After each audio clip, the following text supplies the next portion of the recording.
Good morning, Cumberland Valley, and happy Friday. We're here in State College taking a tree risk assessment course. Me, Dane Bricker, and Chris Clauser. Now we couldn't not come to State College and not see this tree. This is one of the big elms outside of Old Main. Now it's graduation weekend, so disregard all the graduation stuff that's going on. Going through some of the things that we've learned about in our course, just want to talk a little bit about what we have to look for as far as decay goes and other tree risks. So why do we do a risk assessment? Because the client wants to get the risk down with the tree to an acceptable level for them. So a big part about tree risk assessment is the targets that we have to look after. We have mobile, we have movable, and we have stationary. Stationary would be your buildings, your houses, things of value that you don't want hit. Obviously this tree is leaning over this house. Movable targets would include this skid loader. We can get that out of the way, or even one of these, if these benches behind you would move, we can move those out of the way. And then your mobile targets are obviously your students. So here's another American elm here on campus. It's not quite as big, but still just as massive as they all are. But here's a great example of when the risk was just outweighed the reward. We had to cut these two giant limbs off. And this is a good example of what good woundwood looks like, what you want to see if there are previous pruning cuts on the tree, which show us basically this tree is still pretty vigorous.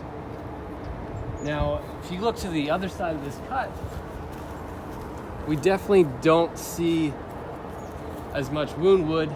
It's not as vigorous. This is a pretty fresh cut, but if you see something like this that you don't necessarily see the tree reacting as good as we see over on the left side, it might be an indicator that the tree is starting to fail, starting to die off, and then we need to think of some more mitigation options. So this is a tree that exhibits that poor response growth, poor wound closure, and poor woundwood closure. So we can even see this at the roots. We have exposed wood. Granted, these roots have been cut to put in the sidewalk, but we still have all this exposed wood that hasn't been sealed over. So looking into the canopy, obviously there is not much there. This tree is starting to die back. But this wood, this response growth, a tree having low response growth will take it from possible failure to probable failure in a tree risk assessment. So I'm really looking for that high, good response wood, the wound closure, because that's going to make that tree so much stronger than it would be if it's starting to decline like this one is. Look at this great wound closure this tree has. Penn State knows what they're doing with their trees. All right. So with cavities, we were shown two really simple tools.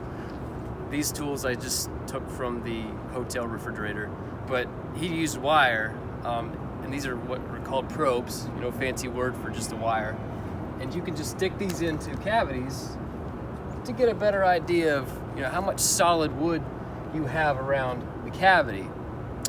This hooked one, I thought this was pretty neat, pretty simple, but he hooked it in, and you can tell how much solid wood is around that outer edge. And this is just you're getting an idea, because this cavity, I don't know if it extends, there's less solid wood over here, but it's just to get an idea, and from there we can look at some more things that would influence the risk rating. Okay. So sometimes the location of the cavity can be a determining factor of whether it's within the hazard or the risk rating of the homeowner. So at least this one, we have some response growth and some structural strength, even though it's a giant cavity. But our targets would be this building here, the Ag Engineering building. So we still have strength on this side as compared to this side. Things to consider: there are still people walking on the sidewalk. Students are mobile targets, and on the sidewalk that the camera angle is from right now. Fun fact, we just saw a squirrel come out of the cavity here. So obviously we know that the decay goes way farther than just what we see at the base. This tree here has a pretty hard lean. And because of that, it makes just this big old lever arm, because all that weight at the top. You come down, you can see it looked like it had cracked in the past.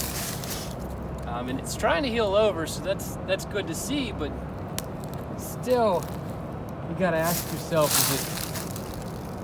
is it just gonna get worse as the tree grows? I'm also gonna come here and check out whether there's any heaving at the back here, which there doesn't appear to be. But that's a telltale sign that this tree's gonna fall over.